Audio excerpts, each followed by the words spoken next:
graças a Deus, é muito menor a prevalência. Dentro desse hemorrágico, eu tenho dois tipos.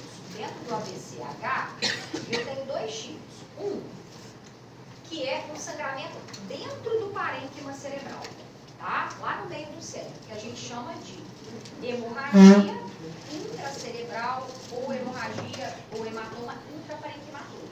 Isso daqui é a maioria. Mais de 70% dos casos é esse aqui.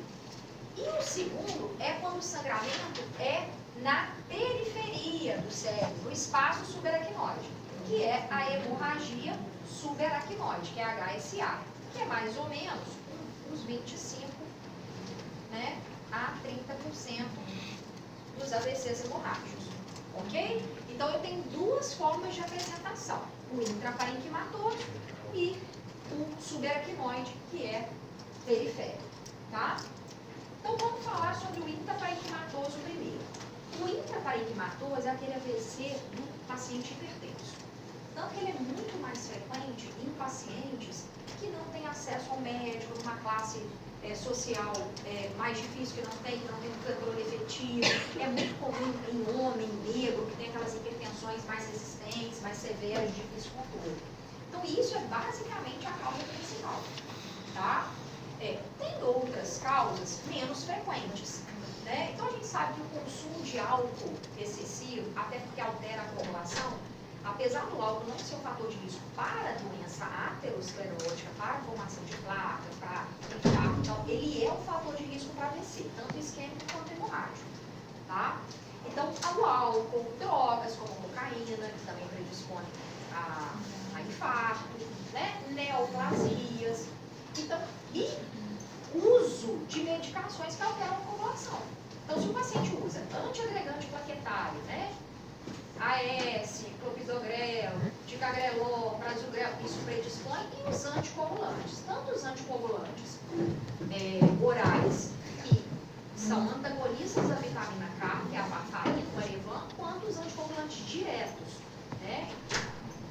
Que são os mais novos, que a gente tem a rivaroxabana, a edoxabana, a dabigatana, né, a apixabana, só que essas medicações são mais seguras, elas causam menos AVC, então elas têm a mesma efetividade do Arevan com maior segurança. Então hoje a gente prefere o uso dessas medicações, porque você não precisa ficar controlando o INR. O uso do Arevan, ele é muito instável, né? Interfere com vários tipos de alimentos, com outras medicações, o paciente tem que estar lá dosando o INR para manter na faixa. Então qualquer alteração sobe muito o INR, faz o pico de hipertensão e sangue na cabeça, tá? Então o uso dessas medicações tem que ser sempre interrogado no paciente que chega com AVC, tá? O que é importante aqui? Aí eu coloquei também como fator de risco hipocolesterolemia, colesterol muito baixo. Isso são dados, gente, observacionais, tá? Como que a gente identifica essas coisas? Fazendo estudos epidemiológicos. Viu-se que o paciente tem isso, tem mais incidência, tá? A gente não sabe exatamente como é que funciona essa relação biológica do colesterol baixo com o AVC, tá? Mas seria um fator de risco. A angiopatia amiloide, pelo próprio envelhecimento cerebral, predispõe. Isso é mais comum nos pacientes mais idosos, fazer pequenas hemorragias ali intracerebrais, tá? Mas a causa disparada principal é a hipertensão arterial não controlada. O que é importante a gente entender aqui? O sangue, ele faz um efeito de massa dentro do cérebro. E o cérebro está dentro de uma calota craniana fechada, né? Então, o problema maior desses hematomas intraparenquimatosos é o efeito de massa, com compressão de estrutura ao redor. A gente tem o edema perilesional, a gente pode ter desvio da linha média e aumento da pressão intracraniana. Isso que coloca o paciente em risco de morte num quadro de AVC hemorrágico, porque o sangue, aquela massa de sangue dentro do parênquima cerebral, eleva a pressão intracraniana, tá? E aí, quando o paciente sangra aqui, infelizmente, a gente não tem um tratamento no hematoma intraparenquimatoso que eu posso vir aqui e colocar uma cola, costurar, botar um stent. Não tem isso, tá? Não tem esse tratamento específico para eu parar o sangramento. E a gente sabe que a expansão desse hematoma acontece ali nas primeiras horas, 2, 3, 4 primeiras horas. O que a gente tem que fazer, então, como médico? Além de evitar as lesões secundárias, né, eu preciso impedir a expansão desse hematoma. Tá? Então, isso é o principal. Impedir a expansão do hematoma, porque pode comprimir estruturas cerebrais, fazer um desvio de linha média, aumentar, fazer uma hipertensão intracraniana com risco de morte. Tá? Então, isso eu não tenho como fazer aqui. Então, a gente vai ver o que a gente pode fazer nesse paciente. Tá? Esse sangue ali, esse hematoma, ele vai depois se organizar, vai sofrer uma fibrinólise ali endógena, tá? Vai sendo reabsorvido e vai ficar uma cicatriz ali posteriormente. Certo? Qual que é a questão aqui? Quando o paciente chega com uma clínica de AVC, tá?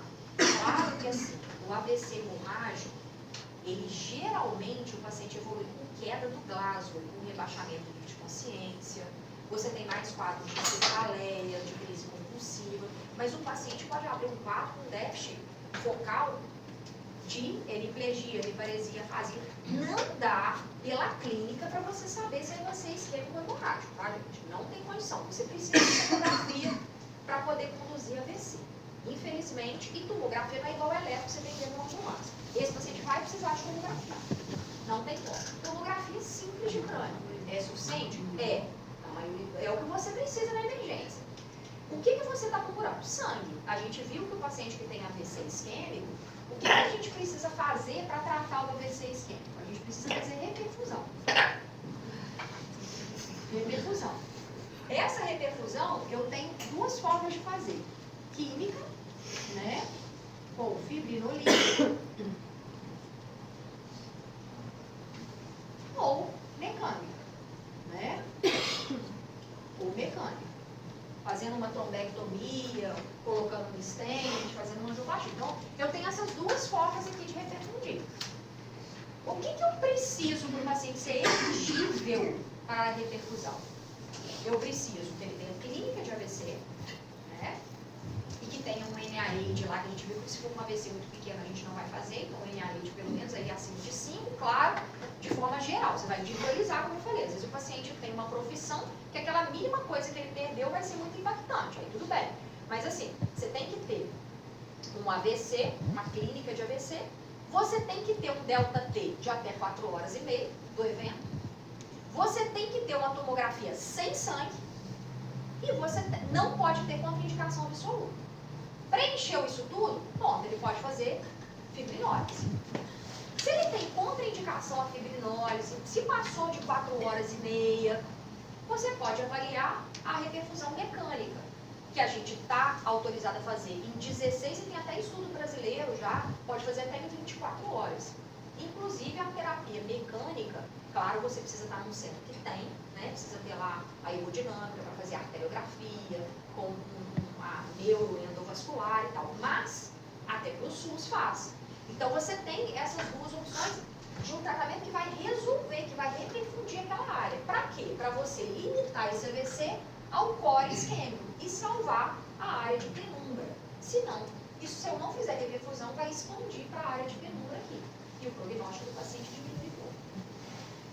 Então, quando você faz a tomografia inicial, você quer descartar isso aqui, sangue na cabeça. O sangue aparece imediatamente. Tá? Então, se for AVC hemorrágico, você vai fazer tomografia e vai estar lá. No AVC intrapericumatoso, você vai ter uma bola branca dentro do parênquima cerebral. Ali a gente tem um hemoventrículo, o sangue está dentro do ventrículo, aqui eu tenho uma bola. Isso aqui é AVC intrapericumatoso. Tá? Então, tem sangue e hemorrágico. Ok? Tomografia simples de crânio. Então, não tem nenhum quadro clínico patognomônico para você saber se é hemorrágico ou isquêmico. Eu preciso do exame de imagem, tá? Do exame de imagem. Aqui, o que eu tenho mais, como eu falei? Mais quadros de coma, de rebaixamento do nível de consciência, tá? Esse quadro, esse efeito de massa que o sangue faz, dá mais cefaleia, náusea, vômito, certo? Eu geralmente tenho uma hipertensão importante. Por que eu tenho uma hipertensão importante? Por quê? Pressão de perfusão cerebral é pressão arterial média menos pressão intracraniana. Como o AVC hemorrágico ele aumenta mais a pressão intracraniana, tá? É diferente aumento de pressão intracraniana de hipertensão intracraniana, que é uma entidade. Mas vai aumentar a pressão intracraniana, aquela massa ali de sangue. E aí o que acontece? Se aumenta a pressão intracraniana, para não reduzir a PPC, o organismo acaba aumentando a pressão arterial média mesmo. Porque se eu tenho uma pressão dentro do cérebro aumentada, a pressão arterial precisa vencer essa pressão para entrar o fluxo ali dentro, tá? Então é comum esses pacientes terem níveis pressóricos mais altos na admissão, tá? A tomografia, além dela te mostrar que tem sangue, ela vai te mostrar o tamanho, a localização, né, o volume desse hematoma, se tem complicações, desvio de linha média, compressão de outras estruturas, endoventrículo, então ela vai te mostrar isso daí, tá? Mas a tomografia simples, ela vê o parênquima cerebral, não vê vasos. Para ver vasos, você precisa de uma angiotomografia, né, com contraste. Isso daí, essa tomografia simples, seria o suficiente para você fazer diagnóstico.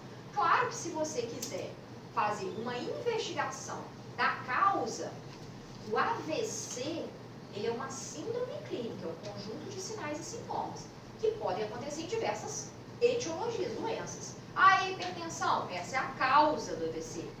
É uma doença arterial específica, é a causa do AVC. Então, é o uso de um anticoagulante, é a causa do AVC. Então, às vezes você quer fazer uma investigação etiológica, e você pode fazer outros exames, né? Tá? Mas na maioria dos pacientes vai ser a hipertensão mesmo arterial, tá? Isso daqui é uma escala prognóstica. O que é o prognóstico? É o desfecho do doente. Como que esse paciente vai evoluir?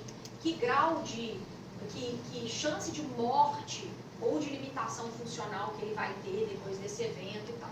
Então, essa escala aqui, que é para hemorragia intracraniana, para hematoma intraparenquimatoso, hemorragia intracerebral, é uma escala para a gente avaliar a mortalidade, que vai de 0 pontos a 6 pontos. Olha aqui, o paciente com 4, 5 e 6 pontos, a mortalidade dele em 30 dias. Tá? E quais as variáveis que essa escala leva em consideração? O Glasgow da admissão, tá? Então, se o Glasgow caiu de 13, de 12 para baixo, ele já pontua. Tá? Como ele chegou no hospital, por isso que tem que falar lá, chegou da seguinte forma, tá? O Glasgow de admissão. A idade, então, pacientes mais idosos, acima de 80 anos, vai pontuar 1. A localização do hematoma. Então, é um hematoma de fossa posterior, infratentorial, que pega ali cerebelo, tronco cerebral, aquela região, do ponto de vista anatômico, ela é muito restrita. Qualquer pequeno sangramento já aumenta muito a pressão ali dentro. Diferente da fossa supratentorial, que eu tenho uma área maior para o cérebro crescer. Ainda mais se for um paciente mais idoso, que tem mais atrofia cerebral, ele tem para onde expandir. Ali embaixo, não.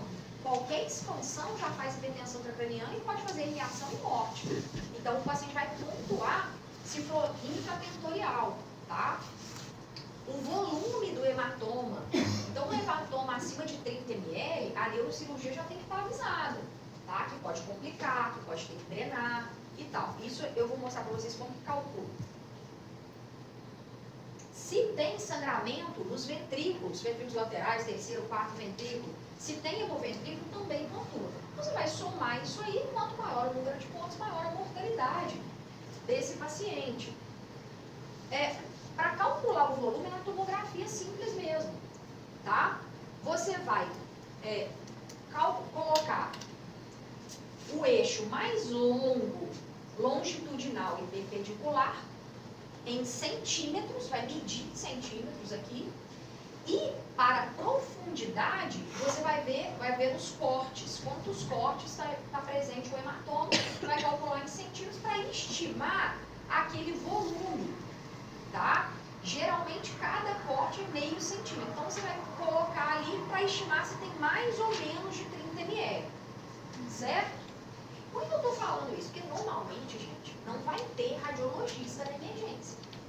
Então você mesmo vai olhando a tomografia ali, tomografia simples de crânio. Ah, não tem sangue ou tem sangue, o emergencista tem que saber ver, tá? Professor, onde seria o C ali? Não, então o C eu falei, você vai descendo um dos cortes. Cada corte é meio centímetro. Aí você vai somar em quantos cortes tem o sangue. O corte é a profundidade, né? Você vai descendo a tomografia para ver em quantos cortes você vê o sangue. Acabou ali, não vai ter mais. Em quantos cortes você viu, você vai somando meio centímetro. E o 4, no caso, por exemplo? Não, aí não tem, gente. Aí eu estou vendo uma imagem. Você vai descendo a tomografia. Tá? A tomografia são vários cortes. Você vai descendo, corte da imagem. Você vai descendo. Tá? Embaixo seria o número de cortes, professor? Hein? É dividido pelo número de cortes? Ah, isso aqui, ó. Sim, o A sim, eixo o B longitudinal, sim. B é o eixo perpendicular. E C também. C é o número de cortes, vezes 5 O C que centímetros. é o número de E o de cortes. baixo, o denominador? É fixo. Ah, não, divide por Não, é dois. fixo. O de 2 lá em cima está 2, embaixo está 4. Você vai entrando assim. Não. Aqui é para, se você tiver para o corte de meio centímetro, você calcula 4. Ah, vai depender do corte. Vai depender do corte, tá? Porque assim, para meio centímetro, geralmente é menos. Aí vai depender da tomografia, do seu perfil de tomografia lá. Sim. É o equipamento que vai falar. O equipamento que vai falar. Ele fala, quando você vai descendo, já está escrito assim, quanto que é, se é meio, se é 1, se é o quê. Entendeu? Você vai descendo. Enquanto você estiver vendo, quantas vezes você vai botando para baixo. Enquanto estiver vendo, eu vi daqui até aqui. Quantos cortes tem aí? Aí o técnico vai falar, quantos cortes tem? Vimos em tantos. Quanto que é cada um? Na máquina tem. É meio centímetro, você vai colocando ali. Tá? Se é meio, se é 1, se é 0,25, quantos cortes, né? Quanto mais a tomografia, né, ela tem tomografias que são muito cortes bem finos. E tem os protocolos também, né? Depende do protocolo. A outra escala prognóstica é essa escala de Rankin. Inclusive você usa também para AVC isquêmico essa escala aqui. Que é a sequela, como que o paciente vai ficar. Quando você trata, por exemplo, um paciente com reperfusão, qual que é o seu objetivo? Que ele fique em Rankin 0 ou 1, sem sintomas ou sem incapacidades, tá? Isso é como o paciente vai ficar depois, a funcionalidade dele. Você pode, depois de um AVC, tanto isquêmico como hemorrágico, o paciente ficar com Rankin 0 ou morrer. Então, 6.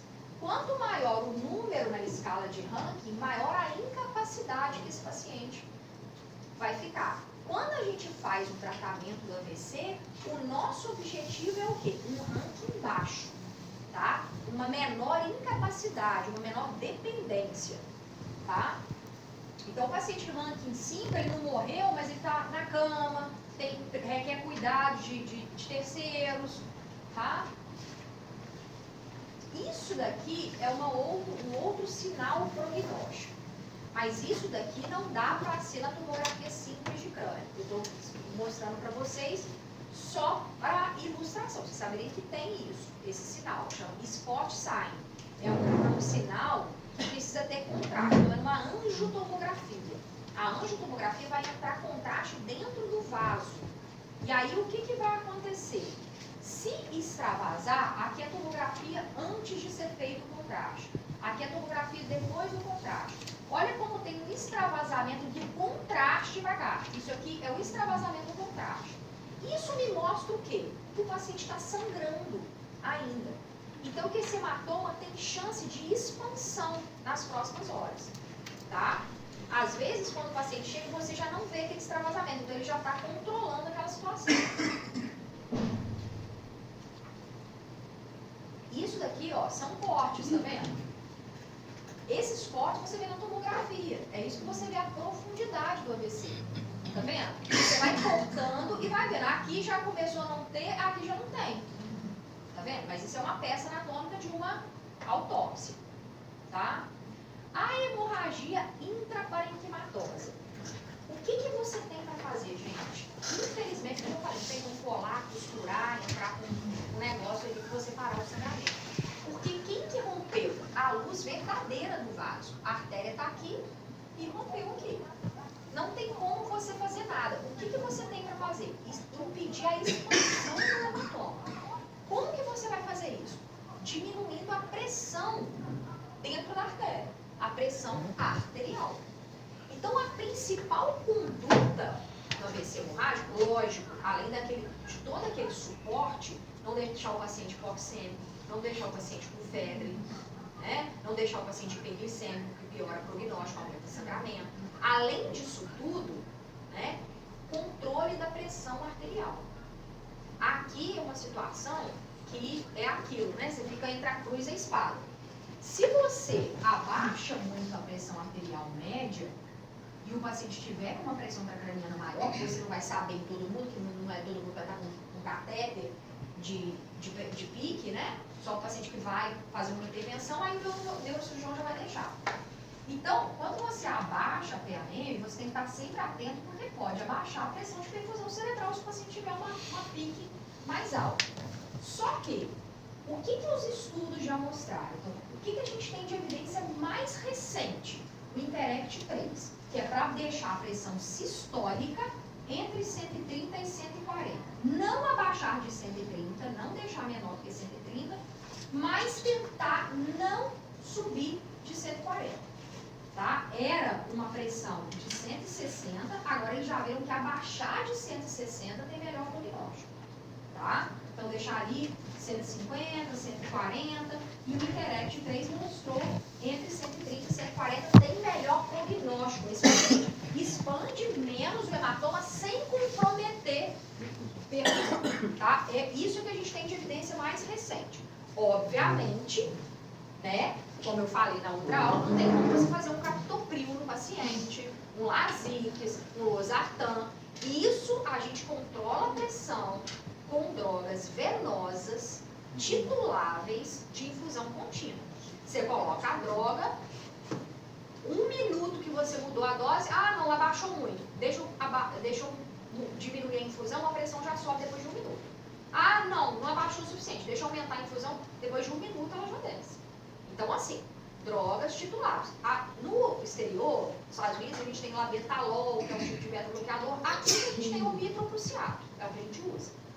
Tá? A gente até tem o esmolol e tudo, mas isso daqui é uma emergência hipertensiva e normalmente a gente usa o mitroprussiato, o Nipri de infusão contínua e tal, e vai titulando ali. É 1 minuto ali que você mudou a dose, ele já sobe, já baixa, então você vai titulando esse paciente. Pode ser inicialmente colocado na periferia, não tem problema, lógico, uma AVC, 2 acessos calibrosos. Aí você vai botar ali um acesso. Essa medicação, lógico, não é uma veinha na mão, é uma veinha próxima à fossa anticubital, né? Aí um diabo de 16, 17, no mais 18, então uma veia boa, tá? Mas você vai ter que fazer dessa forma. Idealmente, também, qual que é o cenário? Botar uma linha arterial invasiva, que vai medir a pressão batimento a batimento de forma invasiva. Porque senão você tem que colocar uma língua de pressão para insuflar lá de 1 em 1 minuto, mas que pode de 1 minuto para o outro fazer uma hipotensão, fazer uma hipertensão. Claro, também vai deixar uma droga dessa num acesso único, por isso você vai pegar 2 acessos. Você não pode botar um nitrite no lugar onde você vai infundir um soro, um analgésico, empurra aquilo ali e faz uma hipotensão súbita ali, momentânea, e pode comprometer a perfusão cerebral. Tá? Outra coisa que você pode fazer, que você vai ter que olhar, né? Além disso aí, preferencialmente botar esse paciente com UTI, preferencialmente uma linha arterial invasiva, e aí, se o Glasgow está 8 menor que 8, intubação orotraqueal, indicação neurológica para essa intubação, ventilação mecânica, tá?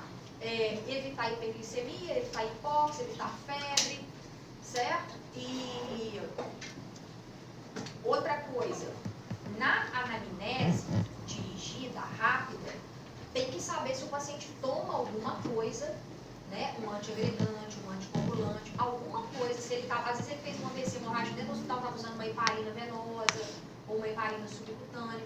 Por quê? Porque se Se for uma droga que tenha antídoto, você vai fazer um antídoto. Por exemplo, a heparina tem a protamina. A varfarina, que é um inibidor de vitamina K, você tem como fazer a vitamina K. Se não, né, um antiagregante plaquetário, por exemplo, um AS, tem ação aí de 5, 7 dias. Aí tem que suspender e você pode ter que transfundir plaquetas. A plaqueta vai estar baixa? Não. A plaqueta do paciente com uso antiagregante, ela não está baixa, ela só não agrega, ela está disfuncionante. Quando você entra com uma plaqueta nova e não está usando mais o remédio, vai agregar, tá? Os anticoagulantes novos que a gente tem diretos, né? A gente só tem um antídoto da migratana, mesmo assim é muito caro, quase não tem disponível. Agora, essas medicações também têm uma ação de 24 horas apenas, o efeito depois, no outro dia já não tem. Mas pode ser que você tenha que fazer um complexo protrombínico, um plasma. Aí você vai fazer fatores de coagulação, não é um antídoto para a droga, mas para melhorar o sangramento, tá? Você pode fazer, ok? É o que a gente tem aí, tem que perguntar sobre isso daí, lembrar de perguntar sobre isso daí, sobre essas medicações, tá? No paciente que tiver indicação de fazer prevenção de trombose venosa profunda, porque o paciente vai ficar restrito ao leito, sem deambular, internado, um paciente grave, que pode estar com déficit motor e tal, a gente também não pode entrar inicialmente com a heparina, o anticoagulante dose profilática. Então, você vai ter que usar para prevenção de TVP as botas de compressão pneumática, né? Que são botas que ficam insuflando e desinsuflando para manter esse retorno venoso, esse sangue aí retornando e diminuir a chance de TVP. Então, basicamente, eu vou precisar controlar a pressão arterial. É o manejo da pressão arterial, tá? E de via aérea, isso é o mais importante, tá? Uma coisa importante também, gente, assim, a cabeceira do paciente, se você abaixar demais, você deixar o paciente a 0 graus, ele fica na altura do coração, no mesmo nível, então melhora a perfusão cerebral, mas também pode aumentar a pressão intracraniana. Você vai deixar ele mais ou menos a 30 graus ali de cabeceira, tá? Nem 0 e nem levantado demais. Aqui, profilaxia de crise convulsiva. O sangue é muito irritativo no tecido cerebral. É a mais chance desse paciente fazer crise convulsiva.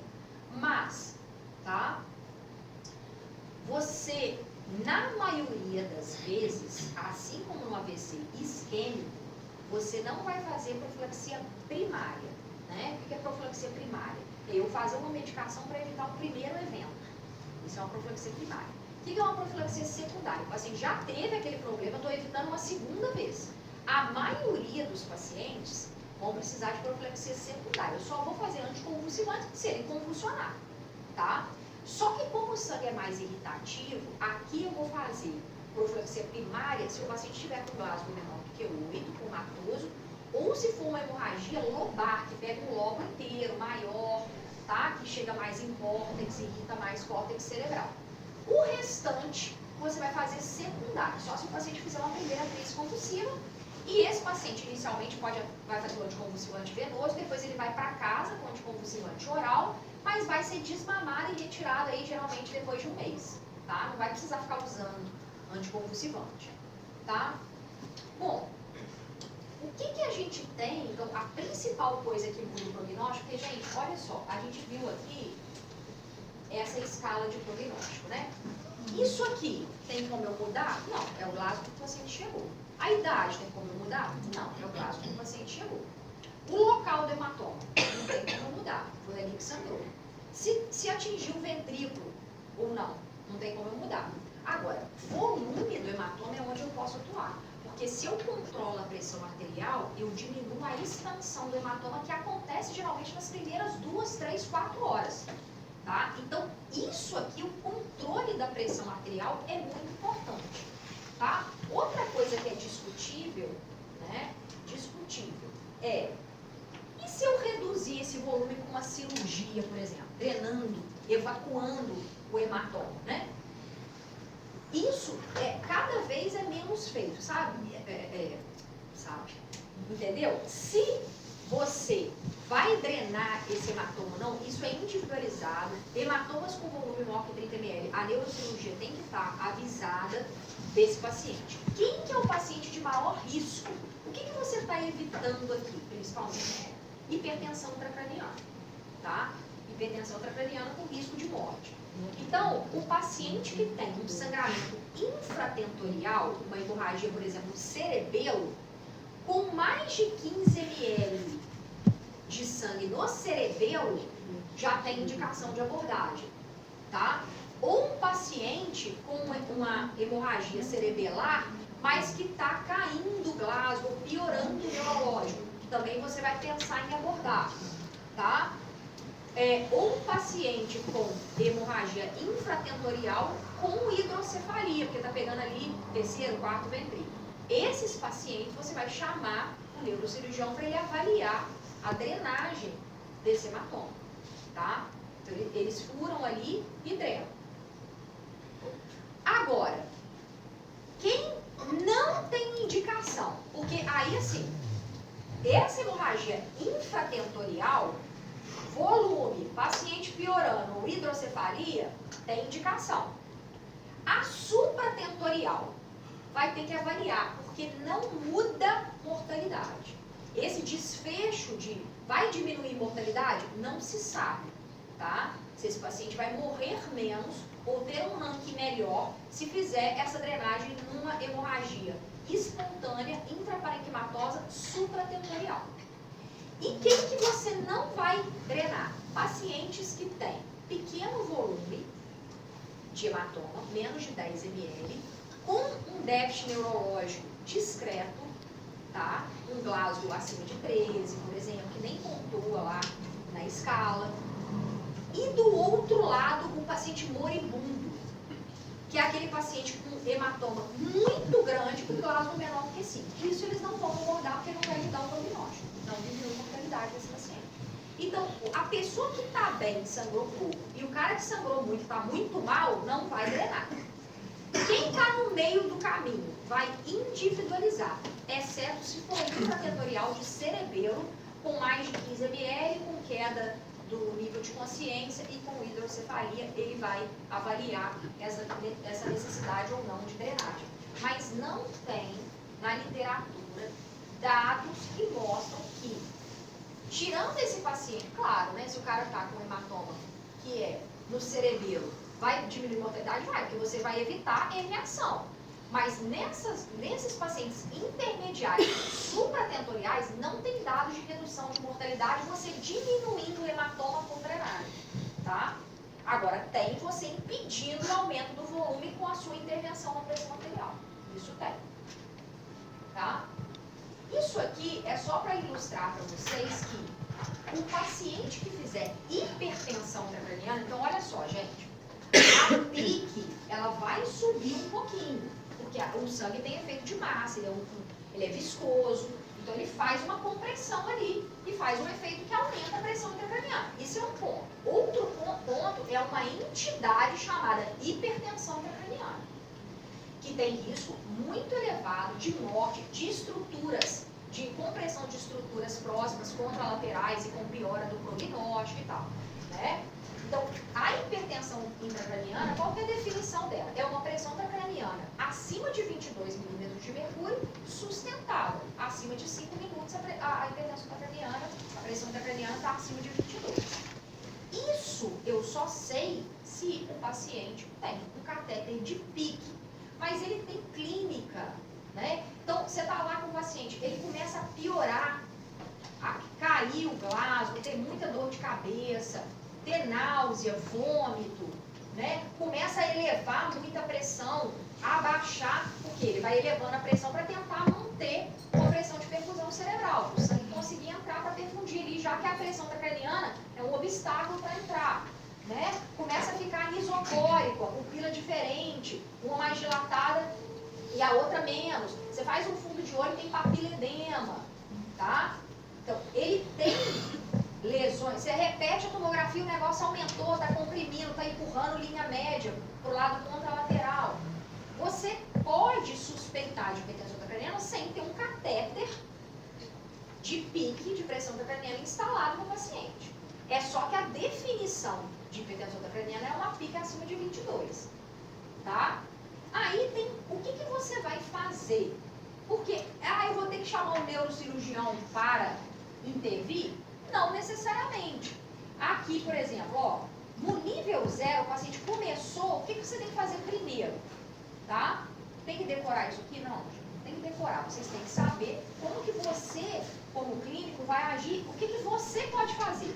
Você pode, por exemplo, manter uma via aérea patente, você pode deixar esse paciente sem hipoxemia, você pode posicionar a cabeceira, como eu falei, a no máximo 30 graus, você nem vai subir muito para não diminuir a perfusão. Se tem uma pressão intracraniana aumentada, a pressão arterial já está com dificuldade de subir, você ainda bota para ela vencer a gravidade? Não dá.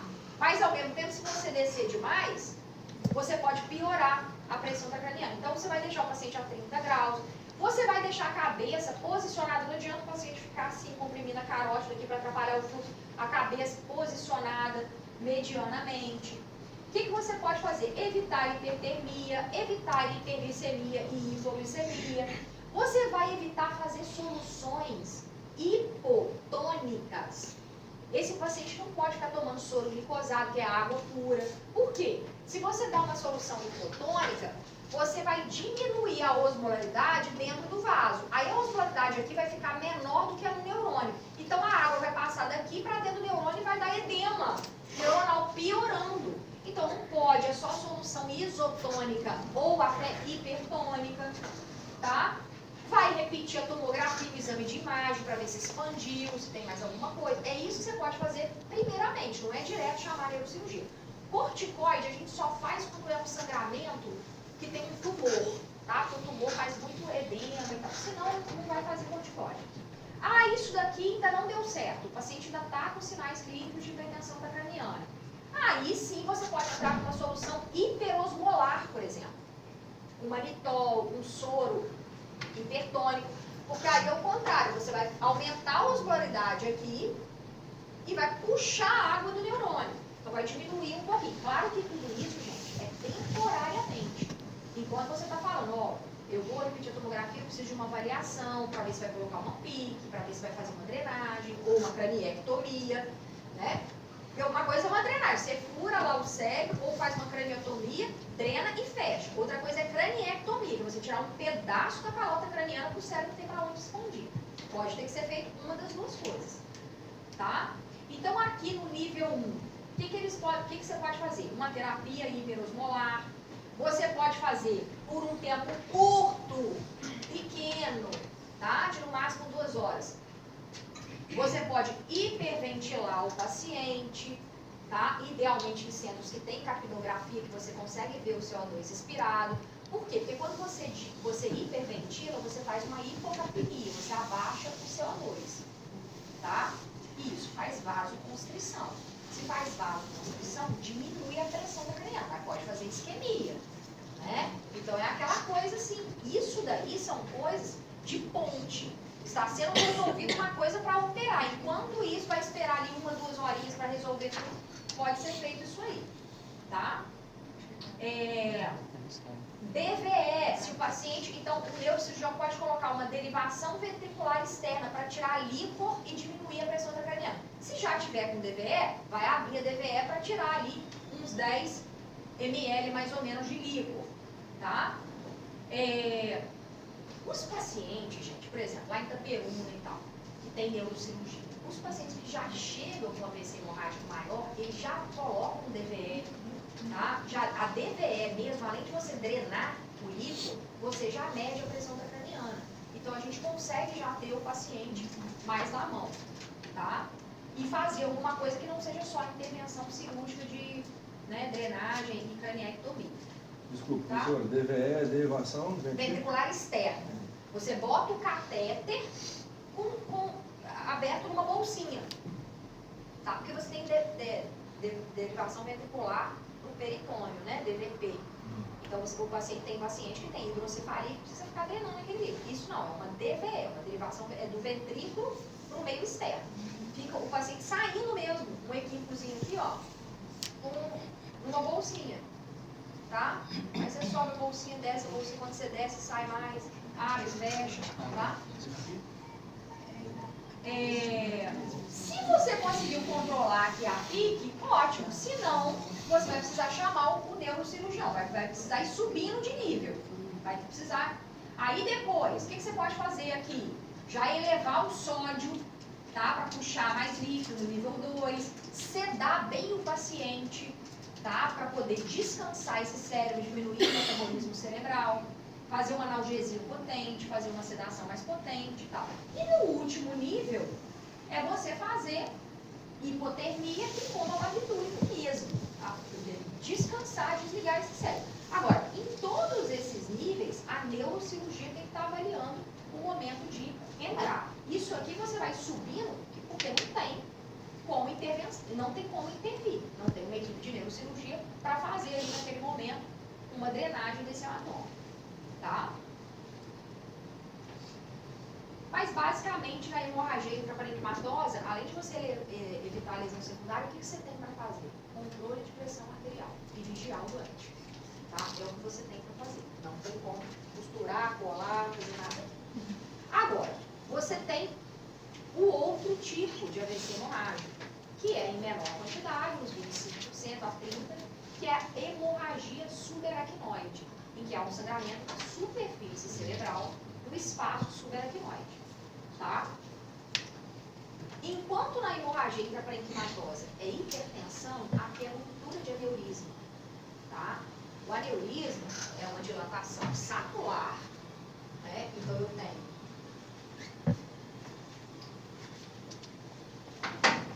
uma dilatação aqui saccular, e aí, que é congênito, você nasce com isso, e aí o sangue, ele vai pela luz verdadeira, que a gente chama de lateral, e também vai entrando no aneurisma, Esse aneurisma, ele pode ir dilatando ao longo da vida. E tem os fatores de risco, né? Se é um paciente que é hipertenso, a pressão alta aqui, ó, batendo aqui, aumenta a chance de ruptura. Se eu tenho um paciente que fuma, diabetes epidêmico, vai causando uma inflamação endotelial, né? Aumentando a chance de ruptura. Então, os fatores de risco para ruptura são fatores de risco que também aumentam a chance do aneurisma romper. Qual que é a questão do aneurisma, gente? A questão do aneurisma é que ele não dá sintoma, né? Porque os aneurismas, a maioria deles é muito pequenininho, tá? Tem milímetros, ali 5 milímetros, que geralmente são acima de 5. Mas isso é muito pequenininho. Só se o aneurisma for gigante, que ele vai fazer uma compressão das estruturas próximas e o paciente pode sentir alguma coisa. Mas a grande parte das pessoas descobre que tem aneurisma quando faz uma HSA. Tá? É mais comum. Por quê? Porque uma tomografia simples de crânio não vai ver isso. Tomografia de crânio é para ver o parênquima cerebral. Você não vê os vasos. Para você detectar o aneurisma tem que ser uma angiotomografia, uma angiorressonância. Né? E aí não é, você fica fazendo isso de forma populacional. Né? Então, existe um componente hereditário, né, genético para isso aí. É mais comum em mulher. A ruptura do aneurisma vai levar a HSA e geralmente ele rompe nessa mulher na faixa dos 30 a 50 anos, por aí. Tá? Pode ser um pouquinho mais velho, tá? Mas geralmente é nessa faixa etária, 30 até 40, 40 até 50, tá? Então é a mulher mais jovem que tem essa, que é mais comum de ter aneurisma e que rompe e faz HSA. Então é um perfil diferente do paciente intraparenquimatoso, que é o homem hipertenso, geralmente negro, tá? Com hipertensão. Essa pessoa, às vezes, não tem fator de risco nenhum. Ela nasceu com aneurisma e ele rompeu. Aneurismas maiores têm maior chance de ruptura, espontâneo, tá? Mesmo às vezes sem fator de risco nenhum. Ok? Com o envelhecimento vai aumentando a chance, mas é mais comum em mulher mais jovem. Pode ser uma má formação arteriovenosa, mas a MAV, ela geralmente é maior. E às vezes dá um sintoma antes, né? Com compressão das estruturas que estão ali próximas, tá? O que acontece, gente? Quando sangra na superfície do cérebro, irrita a meninge. Então, o principal sintoma que essa pessoa vai ter é dor de cabeça, uma cefaleia muito intensa, tá? É mais comum do que ter um déficit focal, do que entrar em coma, rebaixamento de consciência, é a pior dor de cabeça da vida, certo? Agora, pode um aneurisma romper e fazer uma hemorragia intraparenquimatosa? Pode. Quando eles acham que não vê fator de risco, eles fazem a arteriografia, faz uma angiotomografia para ver se não é aneurisma, mas não é o comum. O comum é a ruptura de aneurisma causar HSA, tá? Hemorragia subaracnoide. Essa ruptura de aneurisma faz muita alteração com essa hemorragia subaracnoide, faz muita labilidade hemodinâmica, o paciente sobe pressão, desce pressão, taquicardia e tal, por liberação de peptídeo natriurético, cerebral. Então, assim, tem muita labilidade pressórica, tem que ficar muito de olho nisso aí, nesse paciente. Ela tem que, de preferência, estar com uma pressão arterial invasiva, monitorizada, botar no UTI, tá? E assim, gente, pode aumentar a pressão intracraniana, mas tem muito menos chance do que no hematoma intraepitelimatoso, que é um efeito de massa ali no meio do cérebro, tá? Tem uma classificação tomográfica, que eles olham o quanto de sangramento que teve, que é uma classificação que se chama FISH. Isso é uma classificação da tomografia para ver a quantidade de sangramento. Então, quanto maior o FISH, aí tem mais chance de fazer uma hipertensão intracraniana, irrita mais ali, mais chance de crise convulsiva e tal, tá? Então, aqui é uma dilatação aneurismática aqui, ó. Então, assim, é o que eu falei, geralmente é assintomático, tá? Primeiro sintoma, o AVC, tá? Agora, quando faz a hemorragia subaracnoide, o sintoma mais comum, presente em quase 100% das pessoas, é uma cefaleia intensa, pior que dor de cabeça da vida, que não vai melhorar com analgésico simples, que é feito lá venoso, um anti-inflamatório, uma dipirona, tá? Pode ter essa cefaleia holocraniana, que vai pegar todo o espaço subaracnoide, então na cabeça inteira. Pode ter náusea, vômito, tá? Pode ter crise convulsiva, sinais de irritação meníngea, tá? Pode ter perda de consciência, mas não é muito comum. O mais comum é ter a cefaleia intensa. Uma coisa, e como eu falei, esses distúrbios autonômicos, tá? Alteração de eletro, respiratória, então uma respiração de Chine-Stokes, uma respiração de um ritmo respiratório alterado, tá? Porque quem comanda o ritmo respiratório é o bulbo lá no tronco cerebral. Então, quando você tem eventos neurológicos ou metabólicos, é que vai alterar o ritmo respiratório, certo? Tem uma coisa interessante que é isso daqui.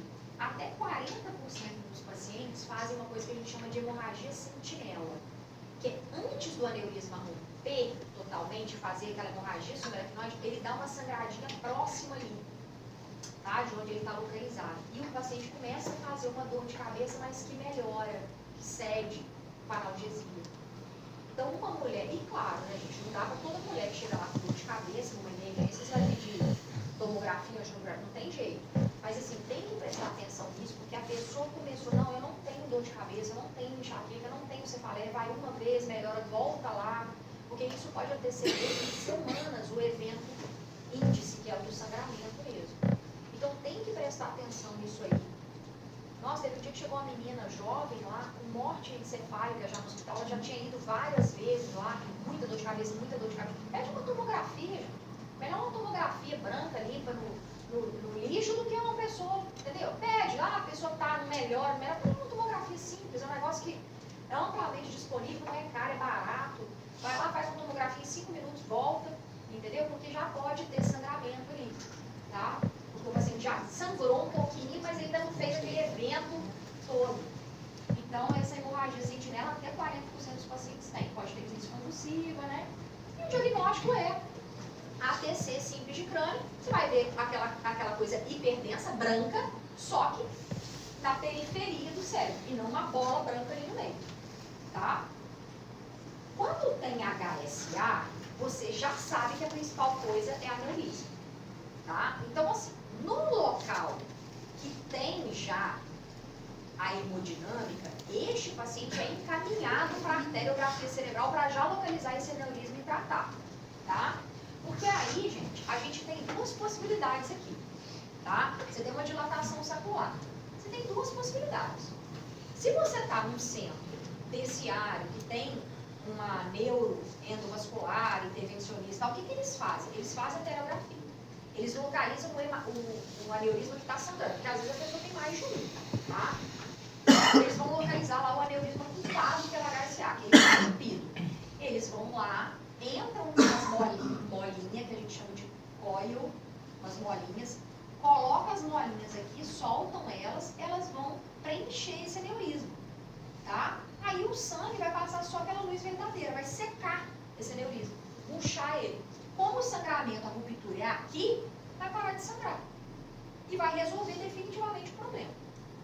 Porque se não tiver essa possibilidade de fazer endovascular, aí tem que fazer cirúrgico, vai abrir a cabeça e fazer uma clipagem no colo aqui do aneurisma. Tá? Muito raramente, nos lugares com os neurocirurgiões intervencionistas mais experientes, quase ninguém vai para a cirurgia. Claro que tem, às vezes, tem um colo muito largo, não conseguiu, está numa região difícil, anatomicamente, vai ter que ir para a cirurgia eventualmente, mas a maioria não. Aí eles vão tratar esse aneurisma aqui, culpado, e se o paciente tiver outros aneurismas, que às vezes tem, na maioria das vezes não é só um, e tem um tamanho, uma localização que tem, porque lógico, gente, qual que é o problema aqui? Esse aneurisma aqui, ele tem uma chance de ressangramento, tá? E a pessoa também que tem mais aneurismas e que um deles sangrou, os outros podem sangrar também, ela tem mais chance.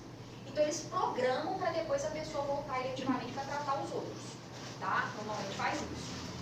Agora, o que acontece? Isso daqui não tem um tempo, não tem um delta T, tá? Claro que o aneurisma está rompido sangrando. Quanto antes você embolizar esse aneurisma, melhor. Mas, por exemplo, lá em Itaperuna vai muito paciente do norte do país, do nordeste, que lá não tem esse tipo de tratamento. Eles têm o quê? Eles têm uma angiotomografia, ou uma angiorressonância, faz o exame, vê que é aneurisma, mas não tem, né, o tratamento intervencionista que o SUS paga, essa embolização. Então, em vez de abrir a cabeça do sujeito para operar, o que eles fazem? Eles pedem uma transferência. Às vezes o paciente vai, depois de 1, 2 meses, tratar aquele aneurisma lá. Não tem problema, por quê? Sangrou aquele aneurisma. Resolveu a pessoa ali, a pessoa está bem, estável, ela vai programar ter alta para programar o tratamento desse aneurisma, porque se ele já sangrou uma vez, ele pode romper novamente e sangrar novamente. E ela pode ter outros aneurismas. Então, esse paciente pode ser encaminhado posteriormente para fazer esse tratamento. Tá? Agora, se ele está num centro que tem isso, é feito o mais rápido possível essa embolização. Ele já vai, viu que é HSA, por exemplo, ali em Itaperuna, nem faz angio-TC, vai direto para a arteriografia. Porque já sabe que é aneurisma, já faz o exame e já resolve. Tá? Já localiza onde está e resolve. Ok? Então, é isso. O padrão ouro é fazer arteriografia cerebral, que é o exame para localizar o aneurisma, e já dali já pode tratar, fazer essa intervenção ali, tá? Então, aqui é uma tomografia de um paciente com HSA. Você vê que não tem uma bola aqui no meio. O sangue é periférico, então ele vai entrando nos sulcos e tal. Aqui tem um pouco de edema cerebral, então você quase não vê sulco. Mas ele vai na periferia, não é uma bola, tá? E aqui a arteriografia desse paciente, mostrando um aneurisma aqui grande, tá? Que aí eles vêm e embolizam esse aneurisma. Essa é uma classificação clínica da HSA, né? Que quando o paciente chega e é hemorragia subaracnoide, você deve classificar o paciente nessa classificação.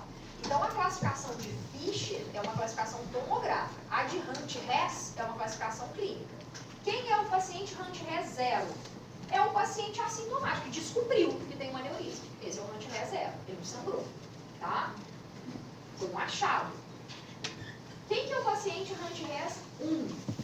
Que eventualmente pode acontecer, tá, gente? Às vezes a pessoa vai lá no neurologista, tem uma história familiar, tem não sei o que, ele resolve pedir uma angiotomografia de crânio, aí ele consegue detectar um aneurisma, tá? Quem é o grau 1? É o paciente que ele sangrou, tá? Mas ele está assintomático, não tem uma cefaleia moderada. Aí vai aumentando. Grau 2, já tem uma cefaleia maior, já tem rigidez de nuca, tá? Mas não tem um déficit neurológico.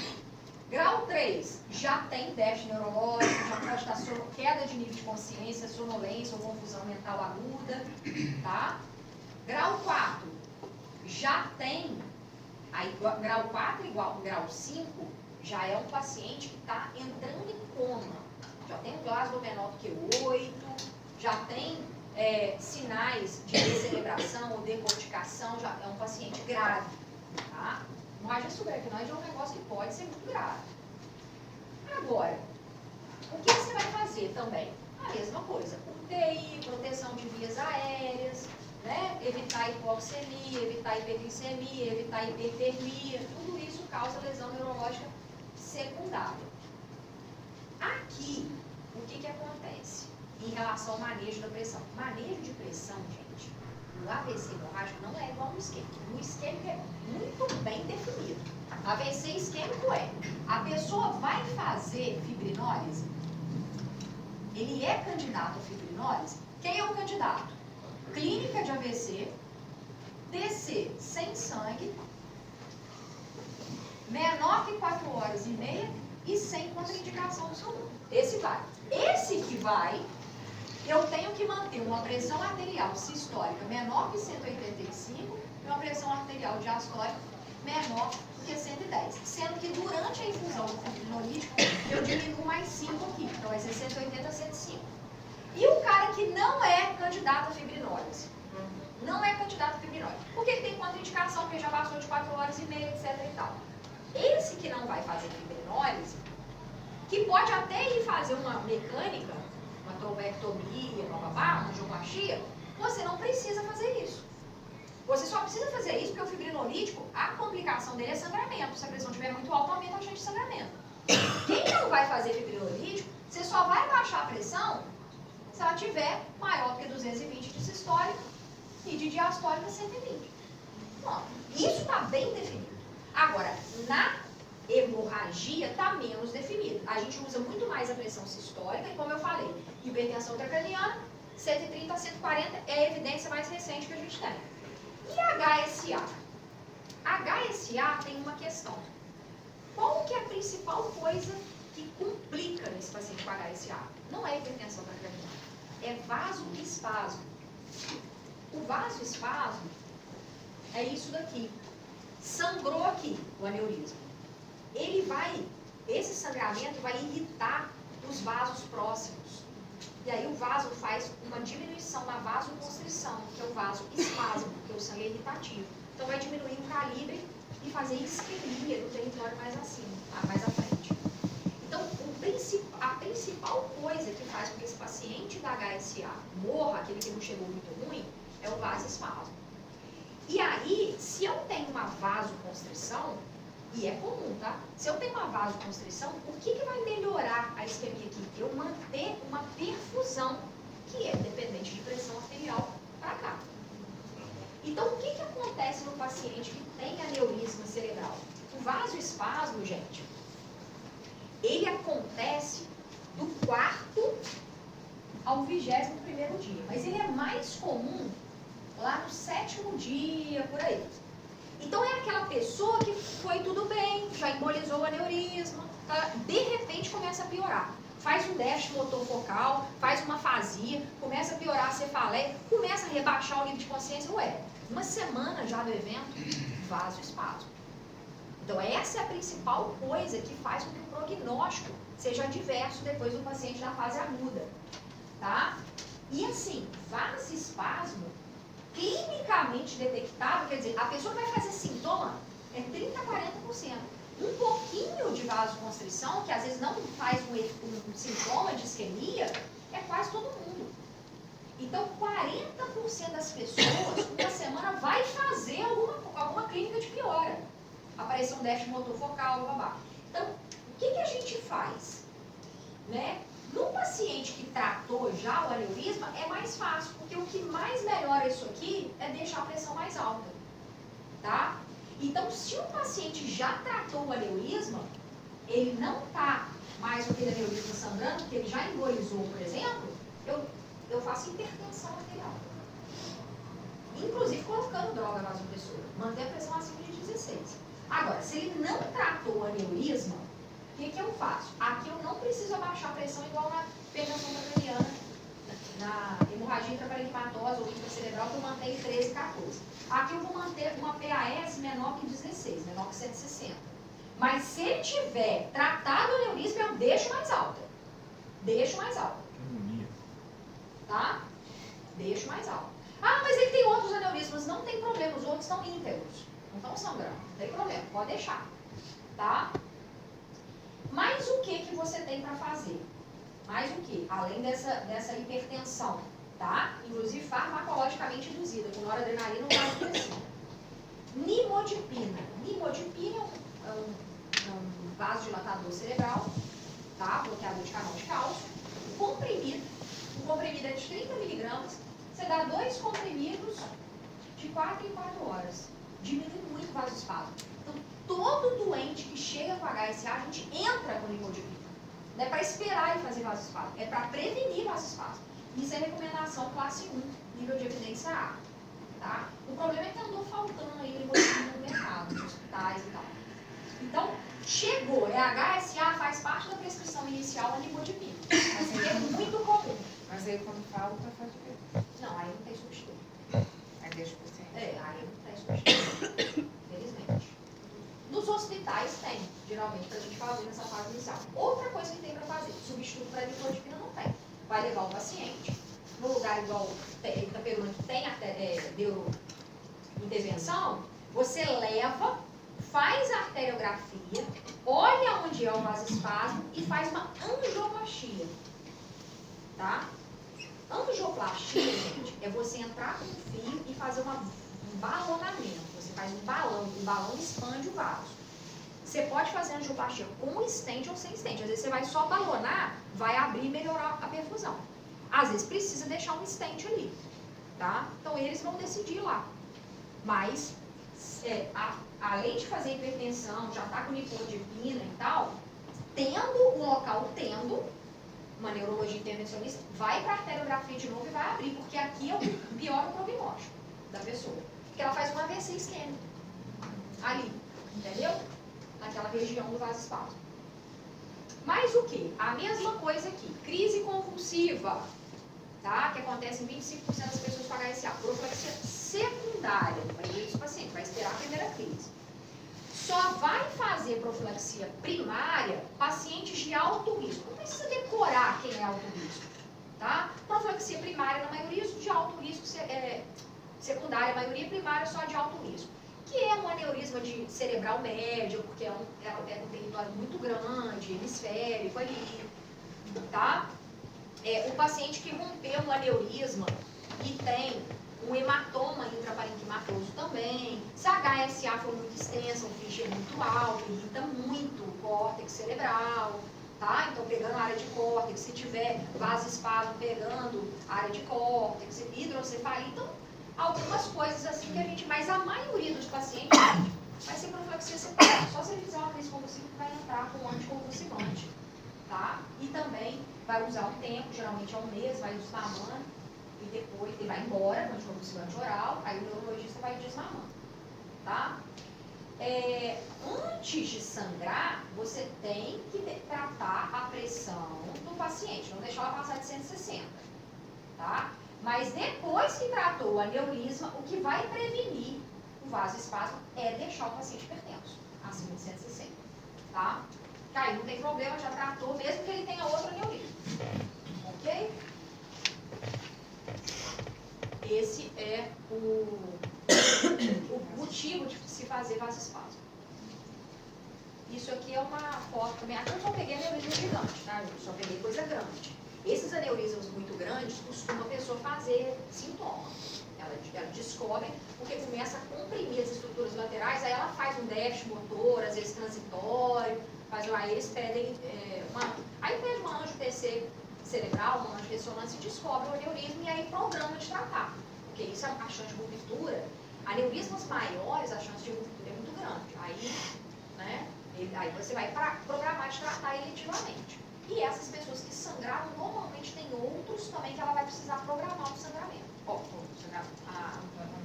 Nossa, teve esse caso aí, eu vi esse caso com uns alunos, um dia de SEMI, indo no CTI, a mulher fez rompeu um aneurisma, fez uma HSA, tratou, ficou ótimo.